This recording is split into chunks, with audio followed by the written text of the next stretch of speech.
Hi, welcome back to my YouTube channel. In case this is your first time, you're very welcome. Here we do beauty, specifically hair and makeup, and some random things here and there, depending on how the Holy Spirit leads, because here we submit to Jesus. So in today's video, we are doing hair using Havana curls in the color 230, and you can do quite a number of hairstyles with this, but this is what I intend to do. Maybe next time we could try doing some braids. Oh, but today this is what we are doing. Out of the pack, this is how the hair looks. I've been doing some separation to make my work easy. Just get them off the pack, and this is what we have. Then I have a cup of water and I put in some leave-in conditioner. I'm using this one from Movit. So I just squeezed in a generous amount of leave-in conditioner, then give like some mixing, and then I just tap into the water and do this. So the moment you do it like 2-3 times, you realize it's easy to separate. And then I do this, and then to make my work easy as well, I am cutting off the tips because they are a bit tangly and they can mess the hair. So it's easier to separate compared to how you can just separate when it is dry and plain. So this is how the curls are looking. I think the hair itself is not very friendly with detangling. It can get a little messy, but I think adding in conditioner and water makes it easier. So this is the size that I'm working with, because I intend to install small portions of hair. Yeah, so this is what I'm going to do for the rest of the hair pieces, and then I'll come back, we do the corners. So this is how far I've gone. I've done 2 lines because I was recording for TikTok and I needed to keep up with the progress. And if you're new here, you must be wondering, why are they not so neat? This is my 3rd time doing this, and I think for a 3rd timer, not so bad. I tried to use threads, but I failed. So if you do cornrows, you know that they follow a sequence and a pattern. So if I'm doing the sequence and then I leave out one hand to go for a thread, when I come back, I lose the sequence and the pattern. I all of a sudden don't know where I stopped and where I was going. So I've just decided to leave the threads out, but I wanted to try out because I feel like threads make them a bit strong and more firm. But I think even without, they are a bit firm. So if you're new here, you must be wondering still how I managed to do like neater lines. I used 2 mirrors. One is in front and one is at the side. So the one at the back, not like directly at the back, it is in the sides. It sends a reflection to the one in front, and then I'm able to see the back through a reflection that is sent to the side. Sorry about the noise. I've tried to keep cutting the video, but I realized I will not record because there is some construction going on. And then for the cornrows, I'm not a very good teacher, but I'll try my best. So you see how I use my hand? I put it like at the back so that it feels like as if both hands are coming from the same direction, because I don't think I can do like neater sides this side. So I just put it like this, and then I divide the hair. Just pick a small portion. I divide the hair into 2. Then I use the one finger to pick some bit of hair from the back line. Then the back line becomes the 3rd part to complete the braid. So these are the first 2, and then this is the 3rd one that I picked from the back. So through the line from the back, I pick one piece of the first 2 like this, and then still go behind and pick one of the first 2. So while you put your finger at the back in the back line, you reach out for some hair that is in the rest of the hair so that you continue braiding. So as you can see, I use one finger, go at the back, pick some hair, and just keep doing this. I know with words it might not make sense, but if you focus on the real thing going on, you're able to follow. So this is where I'm supposed to be adding the thread, but once I leave one hand to go pick the thread, I just forget where I was. So I've just decided to continue with the hair itself.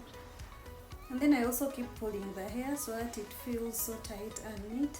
And then while braiding, I might look like I'm using the mirror, but in real sense, I'm using my sense of touch. It works more than the mirror. So you're able to feel when you're leaving the line, maybe to go for hair that is maybe part of the puff. if you have a good sense of touch, you're able to feel. This is how far I've gone. I think this side is neater than this side. I don't know, but I think I got tired while doing this side. Then I went ahead to weave in the ends with a needle, and yeah, this is what we have. So on to the next step.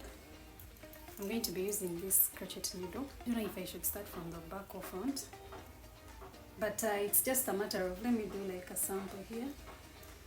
It's just this. You close the loop and then pull through.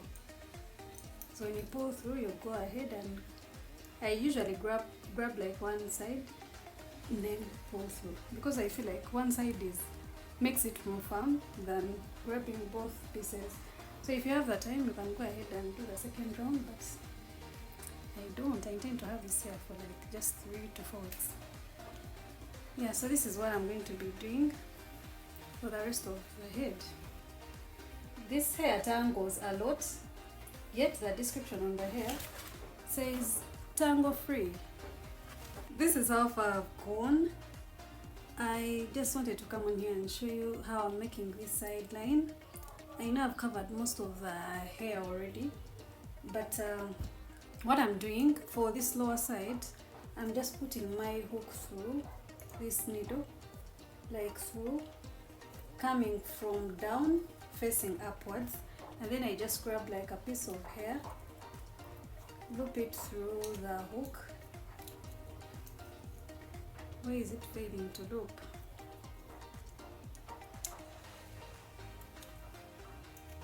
And then I pull through, then I pull one strand through like this and tie it in. And then what I'm doing with the upper side, I instead put the crochet needle facing down. For the lower side, the needle faces up. For this upper side, it faces down, just like this.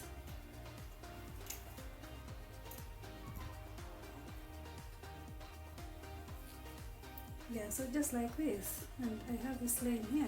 I wanted like a side way kind of thing. The hair feels bulky. I'm not even sure anymore if this is the look I want to have. It feels so huge, and I still have some gaps to fill here. Yeah, so let me do that, and I'll be back with a final look. And I'm done!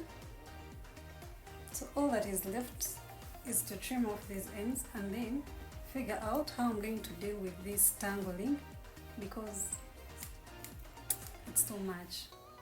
So I think I'll just have to live with daily detangling using conditioner and water.